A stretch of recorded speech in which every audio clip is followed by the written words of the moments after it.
Hello friends, welcome back to my channel.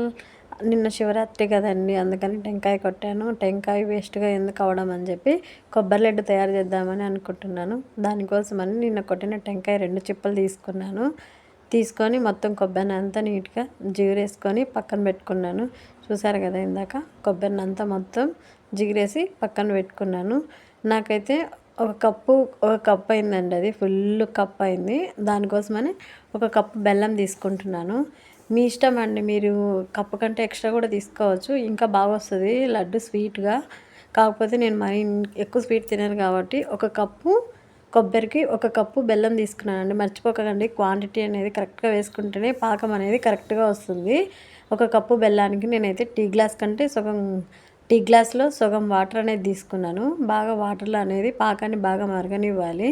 ఎప్పుడైనా గుర్తుపెట్టుకోండి, పాకం బాగా రావాలంటే ఒక కప్పుకి 1.5 కప్పు తీసుకున్న బెల్లం పర్లేదు, కానీ బెల్లం అయితే తక్కువ తీసుకోవద్దండి. ఎందుకంటే పాకం అనేది సరిగ్గా రాదు. కాబట్టి ఒక కప్పుకు ఒక కప్పు తీసుకోండి, లేదంటే ఎక్కువైనా తీసుకోండి. పాకం అనేది బాగా దగ్గరికి రావాలండి. పాకం మనం చూసినప్పుడు చుడితే రౌండ్ రావాలి.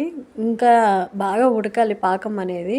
10 నిమిషాలు అనేది పాకం బాగా ఉడకాలండి. చూడండి పాకం అనేది ఎంత దగ్గరికి అయిందో. మనము చేత్తో తీసుకొని రౌండ్ చేసుకుంటే చేసుకోవచ్చు, కాకపోతే పాకం అనేది బాగా కాలుతుంది. కాబట్టి నేనైతే వాటర్లో వేసి చూపిస్తున్నాను మీకు.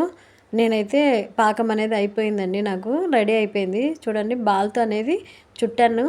బాల్ అనేది చూడండి, అట్లాగా బాల్ అనేది ఏర్పడాలి పాకం అనేది. అప్పుడే మనకు కొబ్బరి ఉండలు తయారవడానికి పాకం తయారైనట్టు.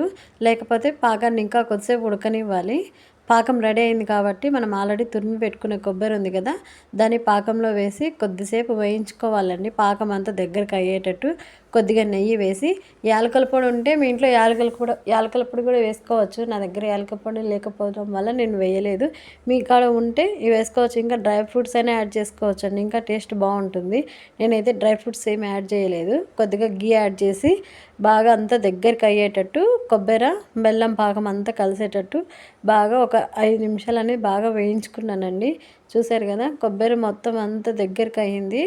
దగ్గరికి అయ్యేంత వరకు బాగా వేయించుకున్న తర్వాత కొద్దిసేపు చల్లారనిచ్చి కొబ్బరి ఉండలు అనేది చుట్టుకోవాలండి. మరి కాలేటప్పుడు చుట్టుకుంటే చేయగాలుతుంది. కాబట్టి ఒక 5 నిమిషాలు బాగా చల్లార్చిన తర్వాత గోరువెచ్చగా ఉన్నప్పుడు లడ్డూలు చుట్టుకుంటే ఈజీగా తయారైపోతుందండి. మన కొబ్బరి లడ్డు అనేది చాలా టేస్టీగా ఉంటాయి.